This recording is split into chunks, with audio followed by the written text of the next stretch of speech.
ួសចិត្តមន្ត្រីរដ្ឋបាលព្រៃឈើវ័យចំណាស់ម្នាក់ផឹកស្រាស្រវឹងធ្លាក់ភ្នែកបើកឡានស្ទាក់ចាប់រថយន្តមួយគ្រឿងដែលគាត់សង្ស័យថាដឹកឈើក្រែងបានលួចខ្លះផឹកស្រាបន្តប៉ុន្តែបែរជារងភាពអាម៉ាស់ព្រោះតែរថយន្តដែលមន្ត្រីរដ្ឋបាលព្រៃឈើរូបនេះខាត់គឺជារថយន្តរបស់ប្រជាពលរដ្ឋដែលទើបវិលត្រឡប់ពីដឹកស្បៀងជូនកងកម្លាំងជួរមុខបណ្ណោះទង្វើរបស់មន្ត្រីរដ្ឋបាលព្រៃឈើចាត់ប្រមឹករូបនេះត្រូវបានមហាជនរិះគន់យ៉ាងខ្លាំងនិងស្នើដល់ថ្នាក់លើជាពិសេសមន្ទីរបរិស្ថានខេត្តព្រះវិហារត្រូវតែមានវិធានការវិន័យដើម្បីកុំឲ្យខូចតម្លៃស្ថាប័នរដ្ឋឡានដេញយើងអត់មានដឹកអីទេគឺមកចែកស្បៀងឲ្យតាហ៊ានជួមមក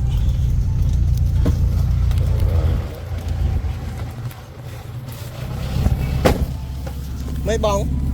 miếng cay đãបងba rồi ba phải chơi một ngày mơ miếng ấy một ngày chơi đánh dẫn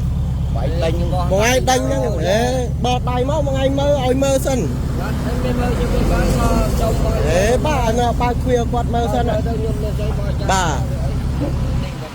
hồi nhóm tập mau bị đắc biến ai ta hiền này chua một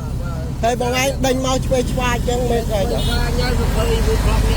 bọn ai bị chia bộ rót nia phun bạc lan hỏi bọn ai đánh chặt nó mệt đại ngoài ngày khỏi chơi đánh sơ vào cho bác sớm đi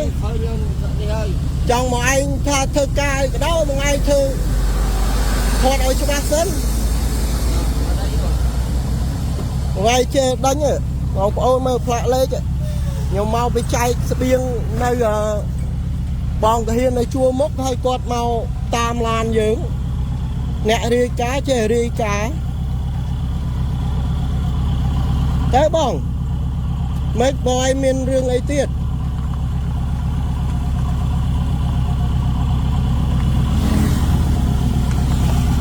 ở quạt đây sân đấy